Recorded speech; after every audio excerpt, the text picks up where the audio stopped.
when they saw that she had been called by Tina following the time that Jack had died. She told detectives that on August 31st, she picked Tina up a block away from where Jack lived. The investigators had Olson contact Tina so that they could secretly record their interactions. In the recordings, Tina told Olson not to tell the police about giving her a ride, and that she was worried about her location being pinpointed by her cell phone. Tina also revealed that she was glad that the detectives who spoke to her hadn't discovered the $4,600 cash that she had in her purse at the time. Tina also told Olson that if she had killed someone, Tina would cover for her. These recordings and Olson's eyewitness testimony were used to paint a picture of Tina as a heartless murderer during her trial, but her defense claimed that she had no motive to kill Jack.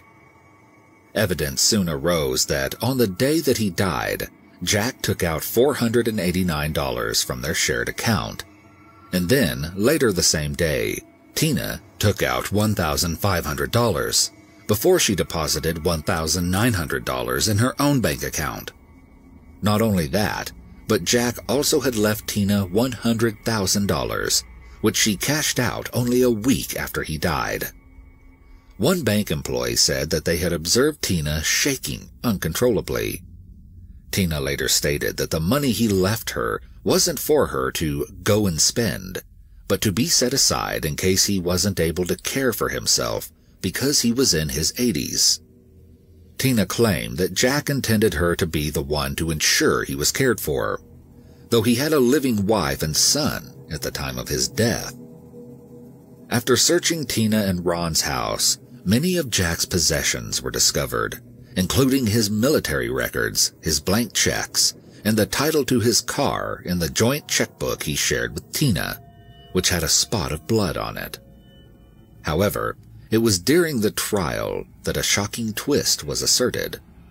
The prosecution alleged that Tina and Jack's relationship went beyond their business together, and that the two had become romantically involved, despite the 45-year age difference between them. Addressing the claim, Tina said, "I loved him as anyone would their grandpa. He was part of our family." Tina continually denied ever having an affair with Jack, but DNA evidence seemed to prove otherwise. Jack's underwear contained traces of Tina's DNA, which implied that their relationship was much more intimate than she ever admitted. Furthermore, a witness, Jerry Kirby, came forward and said that he had seen Tina hug and kiss Jack on the mouth. He said, "I thought it was awfully funny, an older man like that." Another witness, Jack Simon, said that Jack called Tina his girlfriend. Tina claims that she is innocent, that she was never in a relationship with Jack. Despite this, in December of 2007, Tina was convicted by a jury for second-degree murder, felony murder, a murder committed during another crime, and aggravated robbery. As the judge read her sentence, which was life plus 20 years, totaling a whopping 71 years in prison, Tina reportedly collapsed and hit her head against the floor of the courtroom. In the year 2065, Tina will be able to seek parole, making her 96 years old at the time she could be released. Our next case for you is about Police Lieutenant Charles Joseph Gliniewicz. Charles was a married father of 4 in Fox Lake, Illinois. The 52-year-old was incredibly popular in his community and went by the nickname G.I. Joe. He was described as a tattooed and caring role model for many young people in the community who wanted to go into law enforcement. His youth mentorship program was called the Explorers Program. On September 1st, 2015, at 7:52 a.m., Charles radioed his dispatch that he was in pursuit of 3 men at an abandoned cement plant in Fox Lake. He requested backup, which arrived at 8:09. The responding officers discovered Charles's dead body in a marsh 50 yards from his vehicle.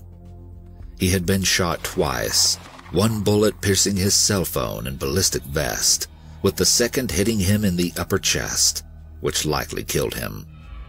There were also bruises and scrapes on his head, which looked like he had been in a struggle. It was believed that he had been murdered by the 3 unknown attackers. The officers searched the swampy area and found Charles's radio, taser, and pepper spray, all spread through the marsh. But his gun wasn't uncovered until over an hour later, though it was only 3 feet from his body.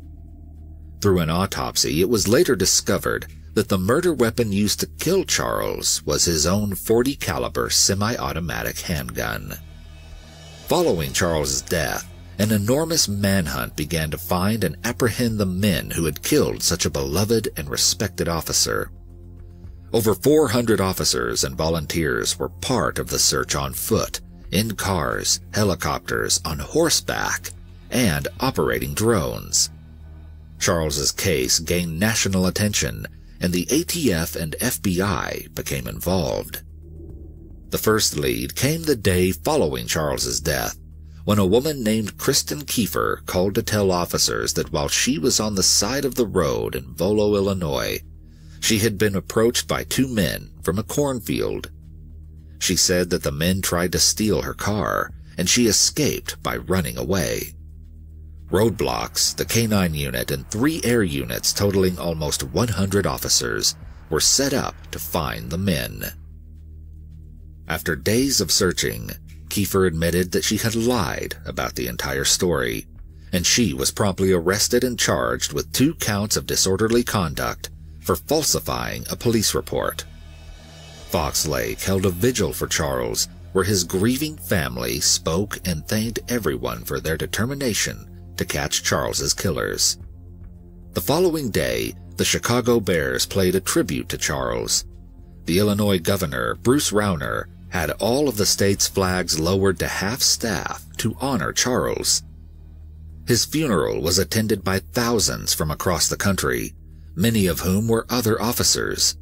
The procession spanned 18 miles long, and thousands of viewers took to the streets to watch. After so much publicity following Charles's death, those tasked to find his killers were more determined than ever. Over 125 officers were on the case for multiple weeks, working for almost 25,000 hours. However, not everyone was convinced by the story that 3 men had overpowered and killed Charles. One man in particular took issue with how the evidence of the crime scene was being interpreted. Joseph Battaglia, a former Chicago officer, took it upon himself to start contacting police agencies and the media to tell them that he thought Charles intentionally shot himself. After 2 months of continuing investigation, a shocking twist was revealed. Charles hadn't been murdered at all. Instead, he had staged an elaborate crime scene to make it look as though he had died in the line of duty, to cover up the fact that he had shot himself twice. But this was just the beginning of the shocking revelations. Charles had been embezzling tens of thousands of dollars from the Fox Lake Police Explorer program.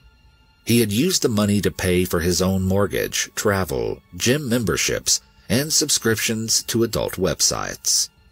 He also used the money to stockpile military gear, including Kevlar helmets, radios, gas masks, and hundreds of gun belts. But that's not all. Disturbing occurrences were uncovered involving harassment, suspensions, alcohol abuse, and an incident where Charles threatened an emergency dispatcher with a gun. Eventually, over 6,500 text messages that Charles had deleted were recovered, which showed that he had intended to take out a village administrator named Ann Marin, who had started an audit of his Explorers program. Her audit would have uncovered his embezzling. Allegedly, Charles had even contacted a prominent gang member to kill Marin for him. Small packages of cocaine were found in his desk, which investigators believe he had used to attempt to frame Marin as a drug criminal before she could expose him. Marin later commented, When I heard he was concerned that I was asking tough questions about the Explorer program, it only confirmed to me that asking the tough questions was the absolute right thing to do. However, she has shared that she had no idea about his sinister plot and the extreme lengths he was planning to go to in order to get rid of her. When Charles believed that his crimes were about to be brought to light, he faked his own murder in the hopes to keep it all a secret. All tributes to Charles were removed, and his wife Melody was taken to court over money laundering.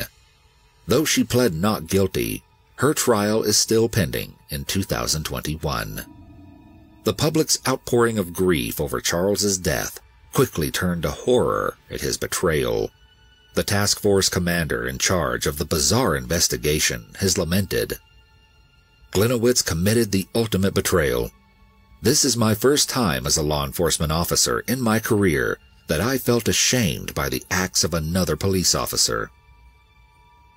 In the end, it is reported that the first 3 weeks of this wild goose chase alone cost taxpayers more than $300,000 to pay law enforcement working on the case. Much of this substantial cost stemming from overtime. Charles's memory went from being a celebrated hero to a criminal. A sign with his picture was defaced with the words, "Forgotten, lied, stole, disgraced." Each of these 3 shocking cases show that there is always another layer to every story, even if it can seem unbelievable.